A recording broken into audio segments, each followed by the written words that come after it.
Good evening. आज से हम लोग का पढ़ाई स्टार्ट हो रहा है बुक से।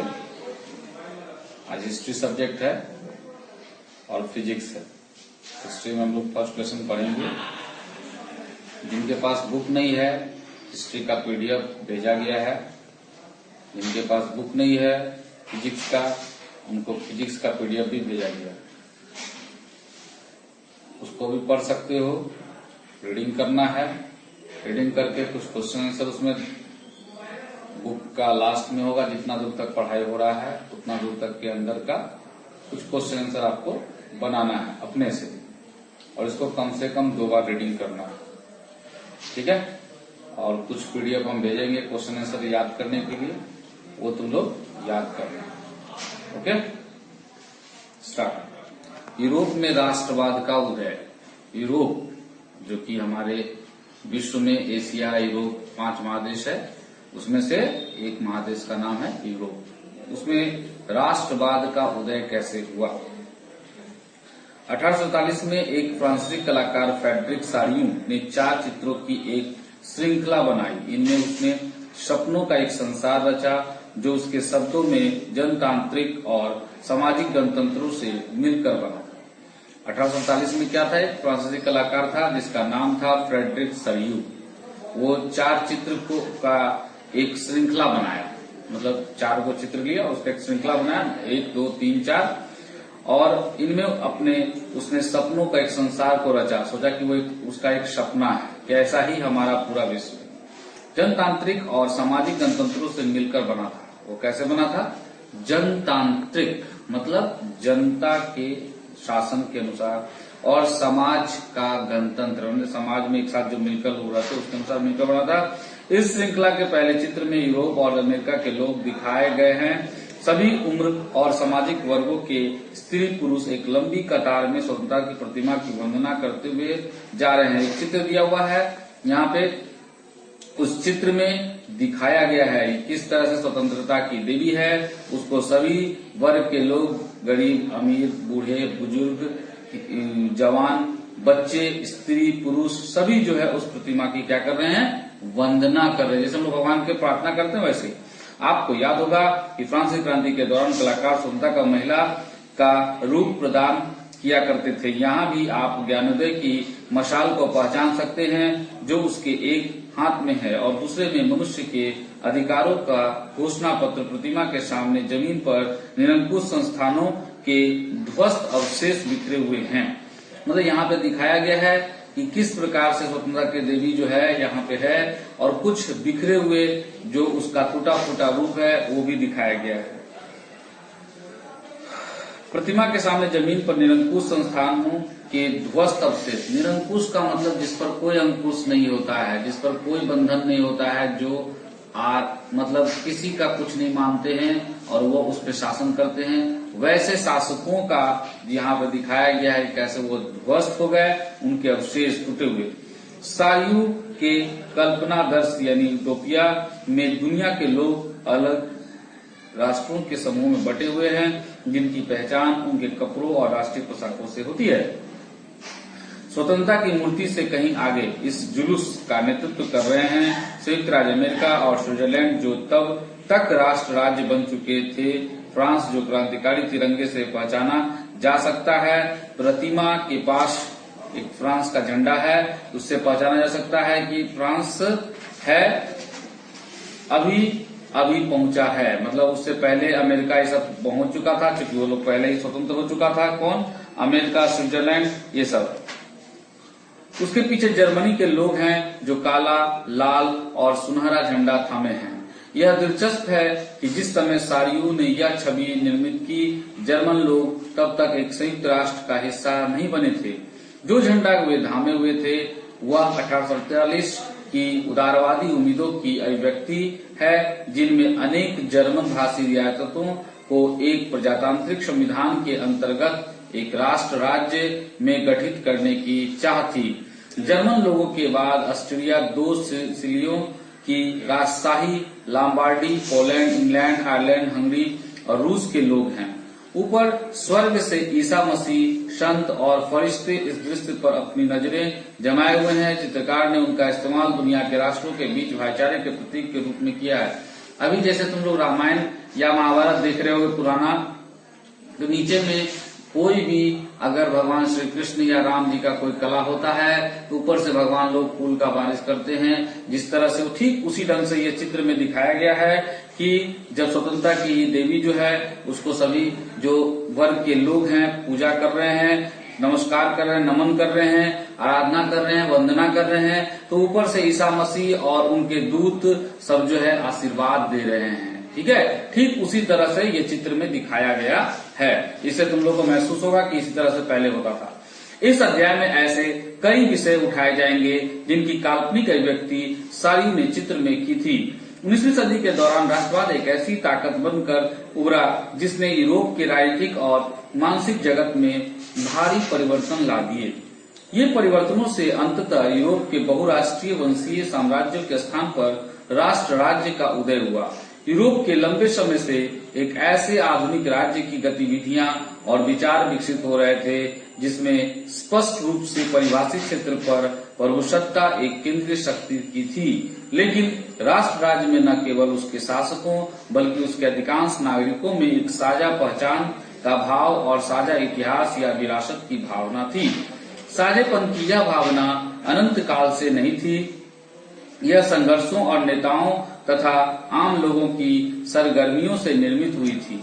इस अध्याय उन विविध प्रक्रियाओं पर प्रकाश डालेगा जिनके तहत 19वीं सदी के यूरोप में राष्ट्र राज्य और राष्ट्रवाद का अस्तित्व में आए। मतलब यहाँ पे तुमको सारा चीज दिखाया जाएगा जब लेसन स्टार्ट करेंगे। इसके आगे में लेसन है, इस लेसन में जितनी बात वो चित्र में दिखाया गया वो सारा चीज तुम्हारा इसमें प्रतिलिपित रहेगा। चित्र में कैसा कैसा बात है, कैसे किस चीज के लिए दिया गया है, फ्रांस कब आजाद हुआ, कब वो राष्ट्रवाद बना, कब स्वतंत्र हुआ, इस तरह से सारा चीज के बारे में सबके बारे में दिखाया जाएगा।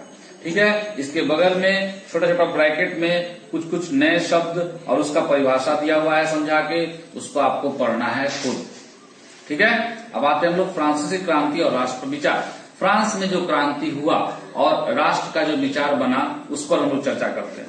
राष्ट्रवाद की पहली स्पष्ट अभिव्यक्ति 1779 में फ्रांसीसी क्रांति के साथ हुई। जब फ्रांस की क्रांति हुई कब? 1789 में सबसे पहला उसमें राष्ट्रवाद का पहला बात आया।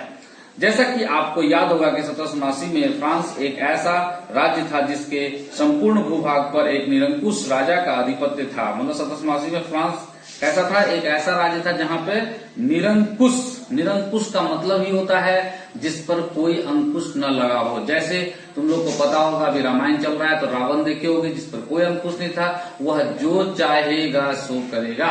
ठीक उसी ढंग से लुई 16वां जो था वहां का शासक था और वह जो है जो चाहता वह करता। इस तरह से यहाँ पे जो था वह निरंकुश राजा था, अर्थात जनता या कोई मंत्री कुछ चाहे कि यह गलत कर रहे हैं आप, ऐसा ना करें, तो वह चीज नहीं हो सकता है। क्यों? क्योंकि वह निरंकुश, उस पर किसी का अंकुश नहीं लगा हुआ है। समझ में आ रहा बात? अब आगे देखते हैं। फ्रांसीसी क्रांति से जो राजनीतिक और संवैधानिक बदलाव हुए उनसे प्रभुसत्ता राजतंत्र से निकलकर फ्रांसीसी नागरिक के समूह में हस्तांतरित हो गई। क्रांति ने घोषणा की कि अब लोगों द्वारा राष्ट्र का गठन होगा और वे ही उसकी नियति तय करेंगे। जब यह क्रांति फ्रांस की क्रांति स्टार्ट हुई उसमें नागरिकों का समूह सबसे ज्यादा था और राजतंत्र जो था उसको अंत करना था। इसलिए उसमें कहा गया, उनके घोषणा पत्र के द्वारा में या घोषणा में कहा गया कि राष्ट्र का गठन होगा और उसकी नियति तय करेंगे। मतलब उसका जो कैसा नियम कानून होगा उसको तय किया जाएगा। प्रारंभ से ही फ्रांसीसी क्रांतिकारियों ने ऐसे अनेक कदम उठाए जिनसे फ्रांसीसी लोगों में एक सामूहिक पहचान की भावना पैदा हो सकती थी। पितृभूमि और नागरिक जैसे विचारों ने एक संयुक्त समुदाय के विचार पर बल दिया जिसे एक संविधान के अंतर्गत समान अधिकार प्राप्त थे। मतलब शुरू से ही जो क्रांतिकारी लोग थे उनमें अनेक कदम उठाए, मतलब बहुत ऐसा कदम उठाया जिससे फ्रांसीसी लोग एक अपनी सामूहिक का मतलब होता है सभी कोई मिलकर एक अपना पहचान, एक अपना भावना दे सके। जैसे पितृभूमि और नागरिक, मतलब पितृभूमि का मतलब हुआ जो पिता का जहाँ जन्मभूमि होता है उसको कहते हैं पितृभूमि, और वहां के अनुसार उसको नागरिकता मिले। जैसे विचारों के संयुक्त समुदाय के विचार पर बल दिया गया, जिसे एक संविधान के अंतर्गत समान अधिकार प्राप्त थे। इस तरह से वहां पर क्या था, इस आधार पर संविधान बनना चाहिए था, जिसमें क्या था कि जिस जन्मभूमि से उसके पिता का जन्म हुआ उसी जन्मभूमि के अनुसार उनका क्या रहेगा, नागरिकता रहेगा। अतः एक नया फ्रांसीसी झंडा तिरंगा चुना गया, जिसने पहले के राष्ट्र ध्वज या राजध्वज की जगह ले ली। एक नया 3 रंग का, जैसे अपना भारत का 3 रंग का झंडा है, केसरिया, सादा और हरा, और बीच में चक्र है, ठीक उसी ढंग से, लेकिन उसकी डिजाइन अलग है ना।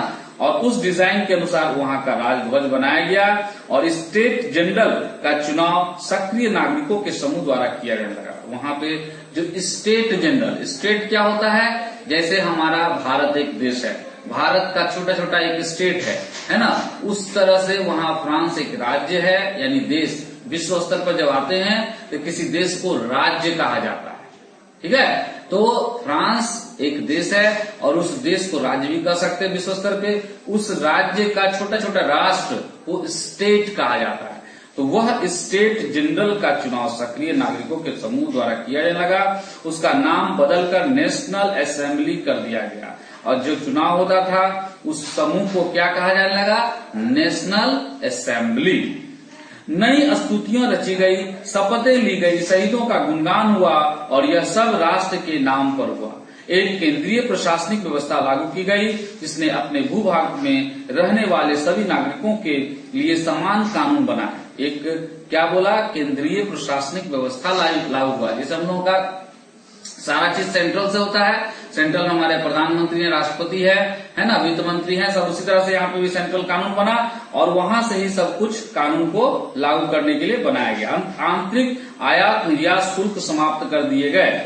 आंतरिक का मतलब, जैसे मान लो हमारा पश्चिम बंगाल से कुछ आएगा तो हमारे देश के अंदर का आना जाना हुआ, ठीक उसी ढंग से फ्रांस में भी कई स्टेट है, उससे आने जाने में किसी भी प्रकार का उस पर क्या नहीं लगेगा, शुल्क, आयात निर्यात शुल्क नहीं लगेगा। और भार तथा नापने की एक समान व्यवस्था लागू की गई। पहले वहां पे भार के लिए नापने का माप जो था वो अलग था, मापदंड अलग अलग वस्तु का अलग अलग था, लेकिन अब एक कर दिया गया। क्षेत्रीय बोलियों को हतोत्साहित किया गया, और पेरिस में फ्रेंच जैसी बोली और लिखी जाती थी वही राष्ट्र की साझा भाषा बन गई। मतलब जैसे हम लोगों का भारत में हर प्रांत में एक अलग क्षेत्रीय भाषा है, लेकिन हमारा पूरे भारत देश में पूर्ण भाषा क्या है, हिंदी। ठीक उसी ढंग से फ्रेंच भाषा फ्रांस को जो है राष्ट्र भाषा के रूप में रखा गया, और जो है प्रांतीय भाषा को भी बहुलता दिया गया। क्रांतिकारियों ने यह भी घोषणा की कि फ्रांसीसी राष्ट्र का यह भाग्य और लक्ष्य था कि वह यूरोप के लोगों को निरंकुश शासकों से मुक्त कराए। दूसरे शब्दों में फ्रांस यूरोप के अन्य लोगों को राष्ट्रों में गठित होने में मदद देगा। जब फ्रांस की घटनाओं की खबर यूरोप के विभिन्न शहरों में पहुंची तो छात्र तथा शिक्षित मध्य वर्गों के अन्य सदस्य जैकोबिन क्लबों की स्थापना करने लगे।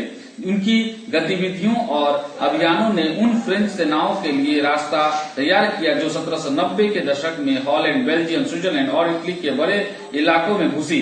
क्रांतिकारी युद्धों के शुरू होने के साथ ही फ्रांसीसी सेनाएं राष्ट्रवाद के विचार को विदेशों में ले जाने लगे। कहने का मतलब है जैसे ही फ्रांस में क्रांति का आरंभ हुआ और क्रांति से लोगों को फायदा हुआ, तो यही क्रांतिकारी सेनानी और भी लोगों और भी देशों के पास गए, जैसे हॉलैंड, बेल्जियम, स्विट्जरलैंड, इटली, ये सभी बड़े बड़े इलाकों में घुसे, मतलब देशों में घुसे, और वहां भी इस क्रांति का आरंभ किए। नेपोलियन के नियंत्रण में जो विशाल क्षेत्र आया, वहां उसके ऐसे अनेक सुधारों की शुरुआत की जिन्हें फ्रांस में पहले ही प्रारंभ किया जा चुका था। फ्रांस में राजतंत्र वापस लाकर नेपोलियन ने निसंदेह वहां प्रजातंत्र को स्पष्ट किया था। नगर प्रशासनिक क्षेत्र में उसने क्रांतिकारी सिद्धांतों का समावेश किया था ताकि पूरी व्यवस्था अधिक तर्कसंगत और कुशल बन सके। मतलब यहाँ बोल रहा है जिस प्रकार से यहाँ पे नेपोलियन के जो है नियंत्रण में जो विशाल क्षेत्र आया, वहां पर पहले से वो सुधार कर चुका था, है ना। और वहां राजतंत्र वापस लाकर नेपोलियन निसंदेह वहां प्रजातंत्र को क्या किया था, नष्ट कर दिया था। मगर प्रशासनिक क्षेत्र में उसने क्रांतिकारी सिद्धांतों को समावेश किया था ताकि पूरी व्यवस्था अधिक तर्कसंगत और कुशल बन सके। 1804 की नागरिक संहिता, जिसे आमतौर पर नेपोलियन की संहिता के नाम से जाना जाता है, ने जन्म पर आधारित विशेषाधिकार समाप्त कर दिया था। नेपोलियन ने 1804 ईस्वी में एक नागरिक संहिता लाया। वह नागरिक संहिता को नेपोलियन की संहिता के नाम से जाना जाता है। उसमें क्या कहा गया, जन्म के आधार पर आपको एक विशेष अधिकार जो मिलता था वो समाप्त हो गया। उसने कानून के समक्ष बराबरी और संपत्ति के अधिकार को सुरक्षित बनाया। उसने क्या किया, कानून के सामने सब कोई बराबर है, चाहे वो अमीर हो, चाहे गरीब हो, चाहे हिंदू हो, चाहे मुस्लिम हो, जो भी है वो सब एक जैसा रहेगा। और संपत्ति के अधिकार को फिर भी सुरक्षित रखा। इस संहिता को फ्रांसीसी नियंत्रण के अधीन क्षेत्रों में भी लागू किया गया। डच गणतंत्र, स्विट्जरलैंड, इटली और जर्मनी में नेपोलियन ने प्रशासनिक विभाजनों को सरल बनाया, सामंती व्यवस्था को खत्म किया और किसानों को भू दासत्व और जागीरदारी शुल्कों से मुक्ति दिलाई। मतलब नेपोलियन क्या किया वहां पे, तो इटली, जर्मनी और स्विट्जरलैंड ये सब गणतंत्र तो करवाया ही, साथ यहाँ पे क्या किया, तो जो प्रशासनिक विभाजन था किसमें, सामंत में। सामंत किसको कहते हैं, जैसे राजा के बीच में, राजा और प्रजा के बीच में जो कर लेंगे, उनका जो जमीन है उसका देखभाल करेंगे, तो उस देखभाल करने वाले को सामंत कहा जाता है। सामंत जो होता है वह जमींदार टाइप का होता है, जिसके पास अपनी सेना होती है। वह क्या करता है, तो किसानों से चुंगी लेता है, जिसको टैक्स कहते हैं, और वह टैक्स लेकर अपना कुछ हिस्सा रखकर सरकार को अर्थात राजा को देता है। तो सामंत का एक बहुत बड़ा व्यवस्था उस समय था। यातायात और संचार व्यवस्थाओं को सुधारा गया। किसानों, कारीगरों, मजदूरों और नए उद्योगपतियों ने नई नई मिली आजादी चखी। उद्योगपतियों और खास तौर पर सामान बनाने वाले लघु उत्पादक यह समझने लगे कि एक समान कानून, मानक भार तथा नाप और एक राष्ट्रीय मुद्रा से एक इलाके से दूसरे इलाके में वस्तुओं और पूंजी की आवागमन में सहूलियत होगी। मतलब यहाँ पे जो नए नए उद्योगपति थे, नए नए किसान थे, नए नए और लोग जो थे जो इस नई समाज में आए थे, उन लोगों को लगा कि कुछ नया चीज हम लोगों को मिलने वाला है। लेकिन जीते हुए इलाकों में स्थानीय लोगों को फ्रांसीसी शासन के प्रति मिलीजुली प्रतिक्रिया थी। शुरुआत में अनेक स्थानों जैसे हॉलैंड और स्विट्जरलैंड और साथ ही कई शहरों जैसे ब्रुसेल्स, मेंज, मिलान और वारसा ने फ्रांसीसी सेनाओं का स्वतंत्रता का तोहफा देने वाली की तरह स्वागत किया गया। मतलब ये सब जगह पे इनको लिए खुशी था, मगर यह शुरुआती उत्साह शीघ्र ही दुश्मनी में बदल गया। तो शुरू में लग रहा था कि बहुत उत्साह से उन लोगों का वेलकम किया जा रहा है, और अब लग रहा है वहां दुश्मनी। जब यह साफ होने लगा कि प्रशासनिक व्यवस्था राजनीतिक स्वतंत्रता के अनुरूप नहीं थी, बढ़े हुए कर, सेंसरशिप और बाकी रोक जीतने के लिए फ्रेंच सेना ने जबरन भर्ती से हो रहे नुकसान प्रशासनिक परिवर्तनों से मिले फायदों से कहीं ज्यादा नजर आने लगा। मतलब यह जो क्रांति हुआ, यह क्रांति होने के बाद जो कई दूसरे देशों पे भी कब्जा किया नेपोलियन, वहां पे दिख रहा था कि यह सब जो टैक्स हम लोगों के लिए कह रहा है कि नहीं नहीं नहीं, उस प्रकार से यह टैक्स बहुत ज्यादा पहले से भी ज्यादा लिया जा रहा है। और हम लोगों का जो स्वतंत्रता के लिए जो सैनिक में भर्ती हुआ, वो सब भर्ती का जो लोड पड़ रहा है, जो सेना को पेमेंट दिया जा रहा है, बारूद और बहुत सारा चीज जो हो रहा है, उसमें जो लोड पड़ रहा है, वो सारा लोड किस पे आ रहा है, किसान के कर पे आ रहा है। इस तरह से उनको बड़ा दिक्कत हो रहा था। यूरोप में राष्ट्रवाद का निर्माण, अगर आप मध्य 18वीं सदी के यूरोप के नक्शे को देखें, उसमें वैसे राष्ट्र राज्य नहीं मिलेंगे जैसे कि आज हैं। मतलब जब पहले के यूरोप का नक्शा को देखोगे और आज का देखोगे, दोनों में डिफरेंट बहुत सारा, जिन्हें आज हम जर्मनी, इटली और स्विट्जरलैंड के रूप में जानते हैं, वे तब राजशाहियों, डचियों और कैंटनों में बटे हुए थे, जिनके शासकों के स्वायत्त क्षेत्र थे। मतलब पहले डच किसको कहते हैं, फ्रांस के वासियों को डच कहते हैं, मतलब फ्रांस के नागरिक को डच कहते हैं। तो वही डचियों के शासक थे, कहाँ पे, इटली पे, है ना, और स्विट्जरलैंड पे, जर्मनी पे, ये सब पे, ठीक है। पूर्वी और मध्य यूरोप निरंकुश राजतंत्र के अधीन थे और इनके इलाकों में तरह तरह के लोग रहते थे। वे अपने आप को एक सामूहिक पहचान या किसी समान संस्कृति का भागीदार नहीं मानते थे। अक्सर वे अलग अलग भाषाएं बोलते थे और विभिन्न जातीय समूहों के सदस्य थे। उदाहरण के तौर पर ऑस्ट्रिया हंगरी पर शासन करने वाले हैब्सबर्ग साम्राज्य कई अलग अलग क्षेत्रों और जनसमूहों को जोड़कर बना था। इसमें एल्प्स के टिरोल, ऑस्ट्रिया और सुडेटेलैंड जैसे इलाकों के साथ साथ बोहेमिया भी शामिल था, जहां के कुलीन वर्ग में जर्मन भाषा बोलने वाले ज्यादा थे। हैब्सबर्ग साम्राज्य में लॉम्बार्डी और बोनेशिया जैसे इटालवी भाषा प्रांत भी शामिल थे। हंगरी में आधे लोग मैगियार भाषा बोलते थे।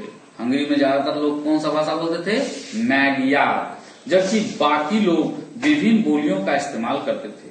गालिसिया में कुलीन वर्ग पोलिश भाषा बोलते थे। गालिसिया में कुलीन वर्ग, कुलीन का मतलब क्या हुआ, अमीर लोग, अमीर को कुलीन कहा जाता था, है ना, वर्ग पोलिश भाषा बोलते थे।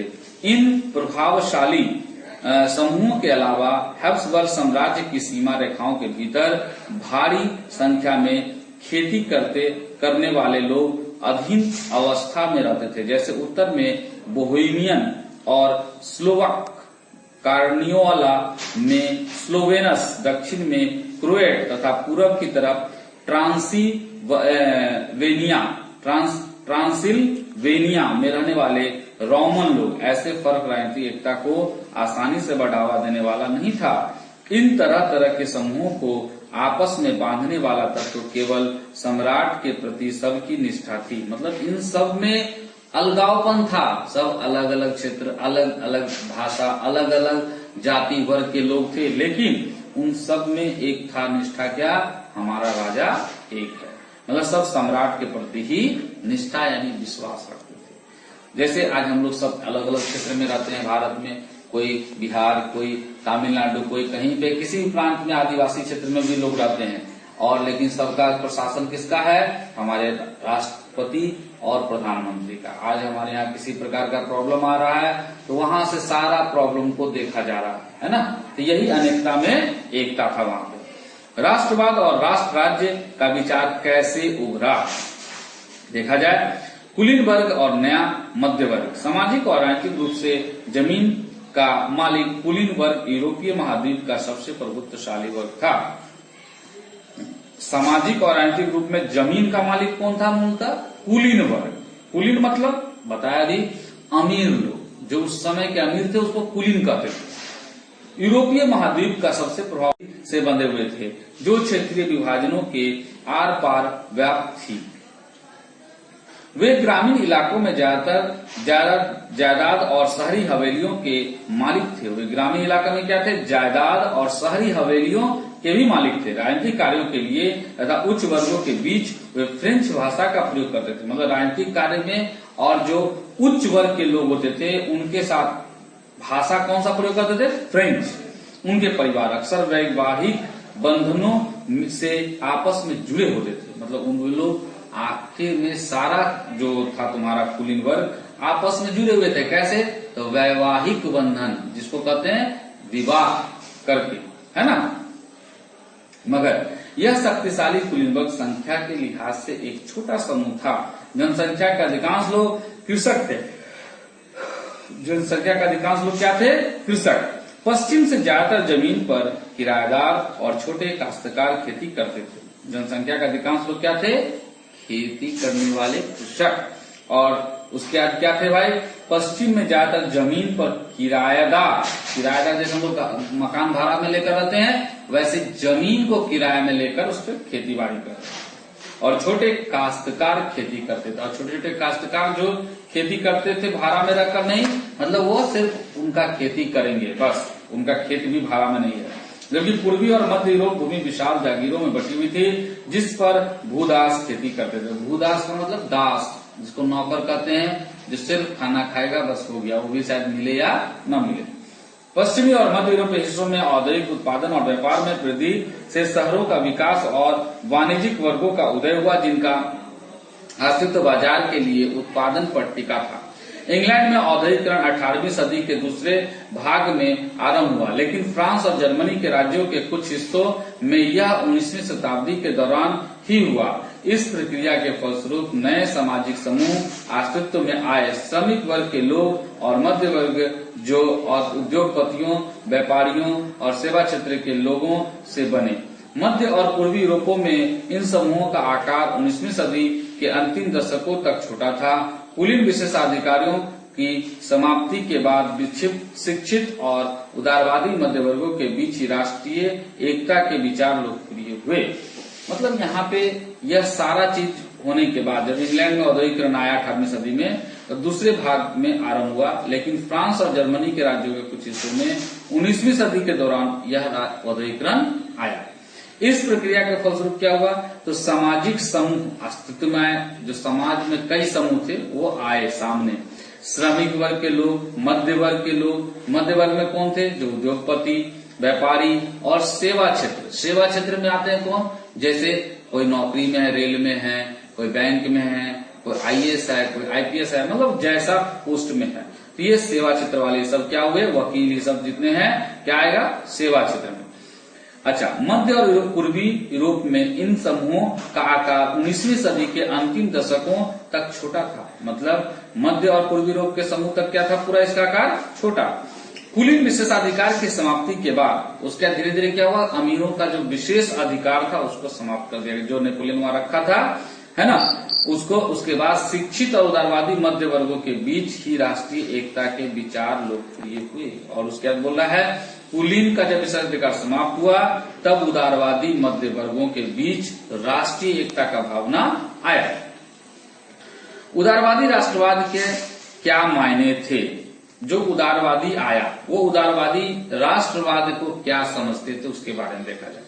यूरोप में 19वीं सदी के शुरुआती दशकों में राष्ट्रीय एकता से संबंधित विचार उदारवाद से करीब से जुड़े हुए थे। बोल रहा है कि यूरोप में जो 19वीं सदी के शुरुआती दशक में, मतलब शुरू के जो दशक यानी 10 साल में राष्ट्रीय एकता से संबंधित शब्द हुए थे कि राष्ट्र में एकता बना रहे, है ना। विचार उदारवाद से करीब से जुड़े हुए थे। उदारवाद यानी लिबरलिज्म शब्द लैटिन भाषा के कुल मूल लीवर पर आधारित है। मतलब लिबरलिज्म मतलब हो गया लीवर पर आधारित है लिबरलिज्म, जिसका अर्थ होता है आजाद। नए मध्य वर्ग के लिए उदारवाद का मतलब था व्यक्ति के लिए आजादी। व्यक्ति के लिए क्या मध्य वर्ग को क्या मतलब था, लिबर का मतलब आजादी, उदार का मतलब था आजादी। कानून के समक्ष सबकी बराबरी। ये नहीं कि वो अमीर है तो उसको कानून में दंड कम मिलेगा, वो गरीब। फ्रांसीसी क्रांति के बाद उदारवाद निरंकुश शासक और पादरी वर्ग के विशेषाधिकारों की समाप्ति, संविधान का संसदीय प्रतिनिधि सरकार का पक्षधर था। 19वीं सदी के उदारवादी निजी संपत्ति के स्वामित्व की अनिवार्यता पर ही बल देते थे, लेकिन यह जरूरी नहीं था कि कानून के समक्ष बराबरी के विचार सबके लिए मताधिकार के पक्ष में था। आप याद करें कि क्रांतिकारी फ्रांस उदारवादी प्रजातंत्र का पहला राजनीतिक प्रयोग था और वहां मत देने और चुने जाने का अधिकार केवल संपत्तिवान पुरुषों को ही हासिल था। मतलब पहले क्या था, सब कुछ सिर्फ ज्यादातर किसको था, हक संपत्ति जिसके पास था, पैसा जिसके पास था, सिर्फ वही वोट भी देगा, है ना। तो संपत्ति विहीन पुरुष और सभी महिलाओं को राजनीतिक अधिकार से वंचित रखा गया था। जिनके पास संपत्ति नहीं है उनको सब चीज से वंचित रखा गया था, मतलब दूर रखा गया था। केवल थोड़े समय के लिए जैकोबिन शासन के समय सभी वयस्क पुरुषों को मताधिकार प्राप्त था, मगर नेपोलियन की संहिता पुनः सीमित मताधिकार वापस आई और उसने महिलाओं को अवयस्क दर्जा देते हुए उन्हें पिताओं और पतियों के अधीन कर दिया।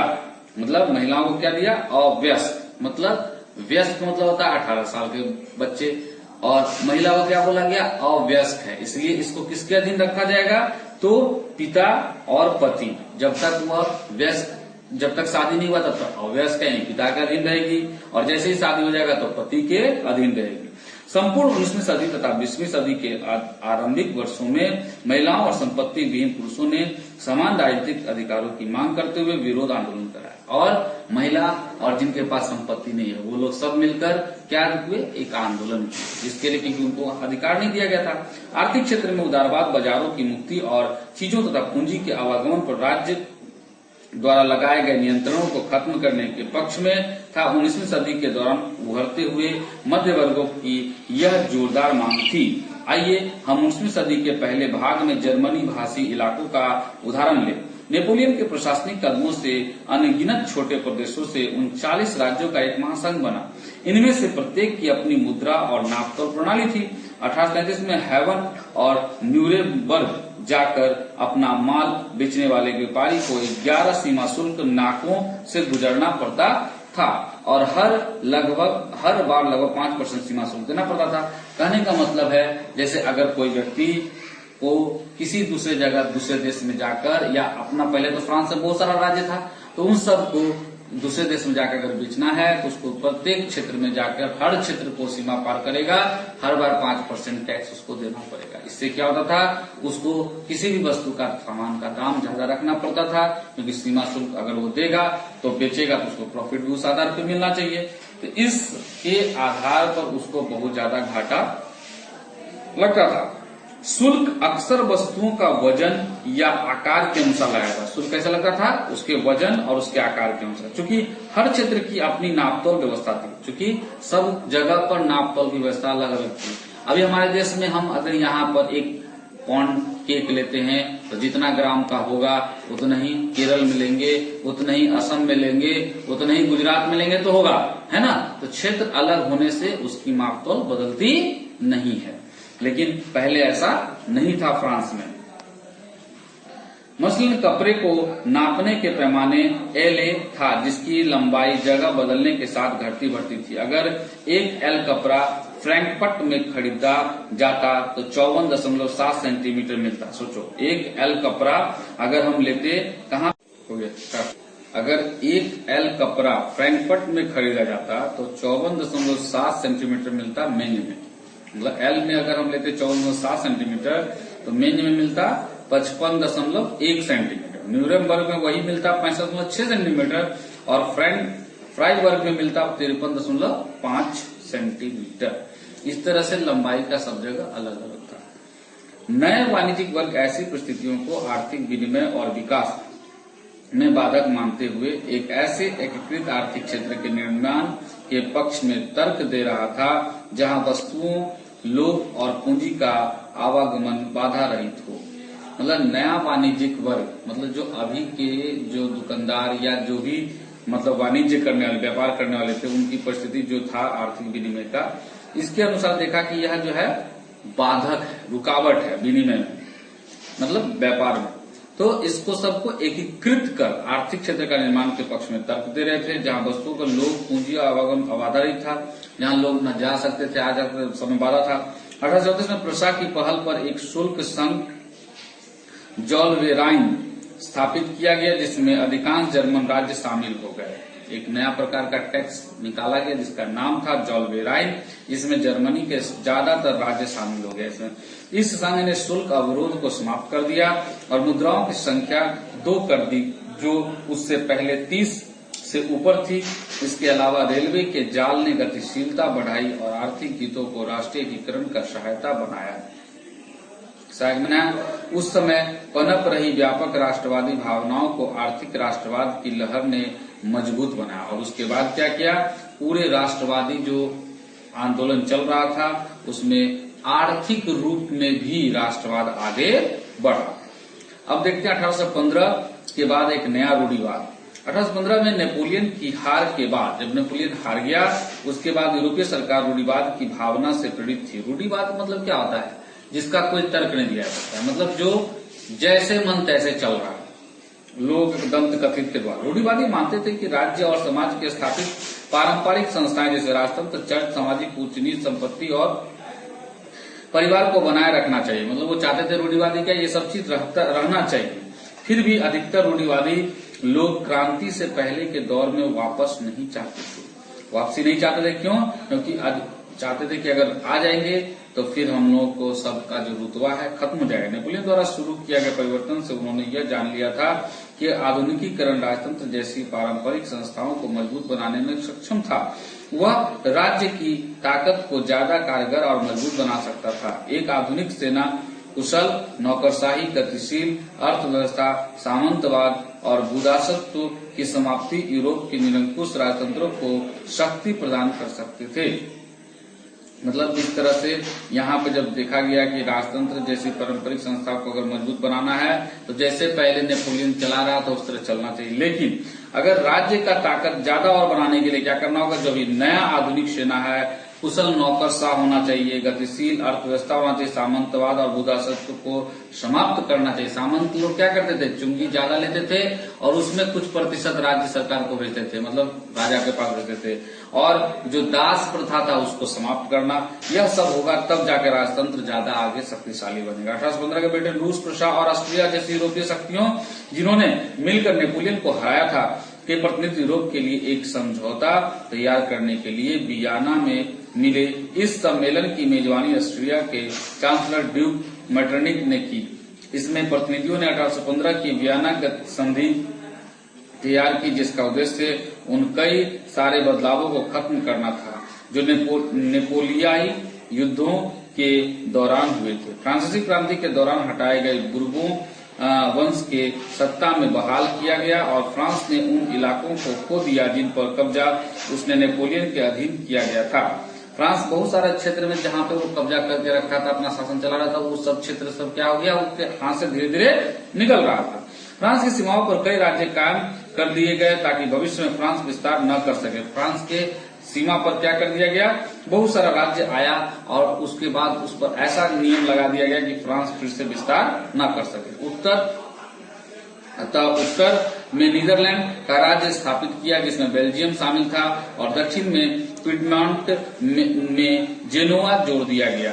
प्रशा को उसके पश्चिमी सीमाओं पर महत्वपूर्ण नए इलाके दिए गए, जबकि ऑस्ट्रिया को उत्तरी इटली का नियंत्रण सौंप दिया गया। मगर नेपोलियन ने 39 राज्यों का जो जर्मन महासंघ स्थापित किया गया था उसे बरकरार रखा गया। लेकिन नेपोलियन क्या तैयार किया था, 39 राज्य का जो जर्मन महासंघ था वो जैसा था वैसे ही रखा गया।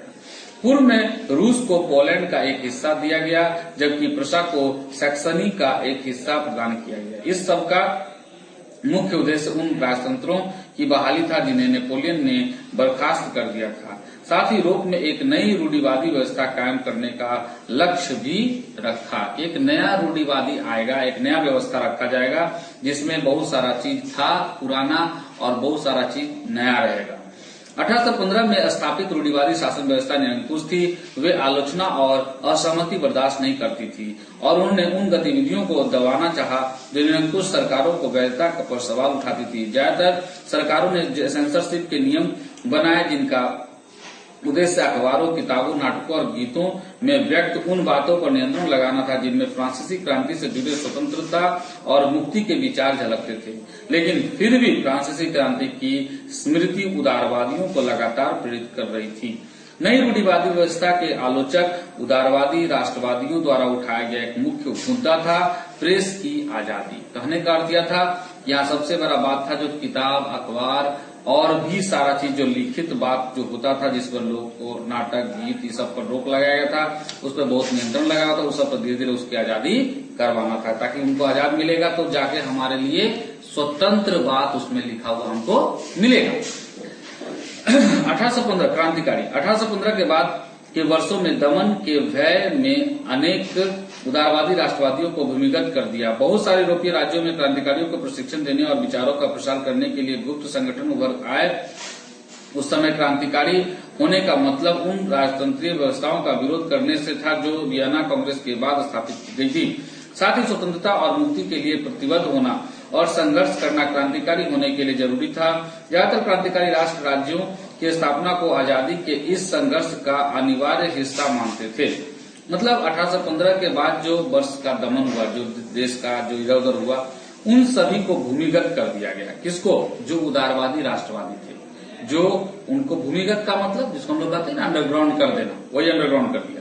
बहुत सारे यूरोपीय राज्यों को क्रांतिकारियों को प्रशिक्षण देने और विचारों का प्रसार करने के लिए गुप्त संगठन उभर का है। जैसे अपने यहाँ बहुत सारे ऐसे कवि थे, लेखक थे, जिनको मतलब अंदर अंदर बहुत सारा हमारे देश की आजादी के लिए लिखते थे और उस समय वो भी भूमिगत रहते थे। उसी तरह से यहाँ पे भी ये लोग जो अच्छे विचारवादी लोग थे, ये लोग अंडरग्राउंड होके सब लिख रहे थे, प्रसार कर रहे थे अपने बात को।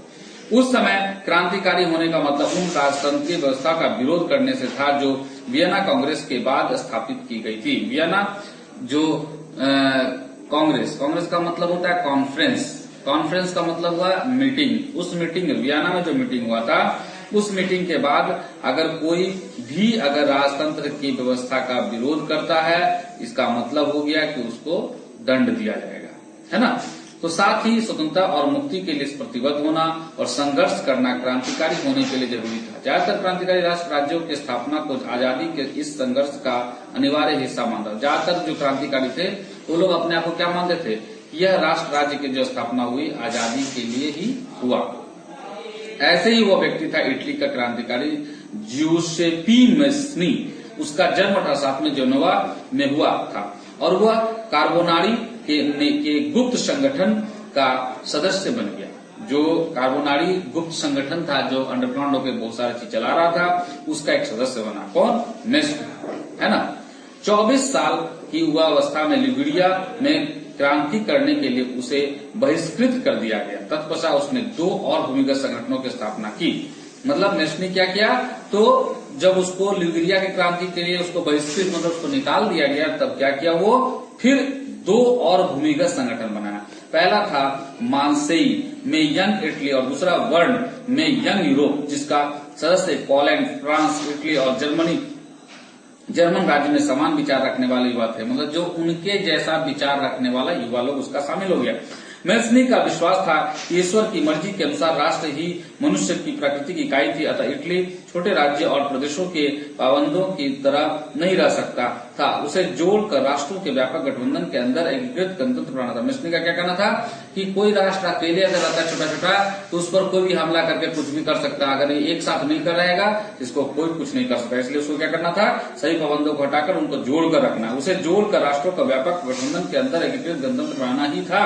यह एकीकरण ही इटली की मुक्ति का आधार हो सकता था। इसके इस मॉडल की देखा देखी जर्मनी, फ्रांस, स्विट्जरलैंड और पोलैंड में गुप्त संगठन कायम किए गए। मैस्नी द्वारा स्वतंत्र राजतंत्र का घोर विरोध करके और प्रजातांत्रिक गणतंत्रों के अपने स्वप्नों से मैस्नी ने रूढ़िवादियों को हरा दिया।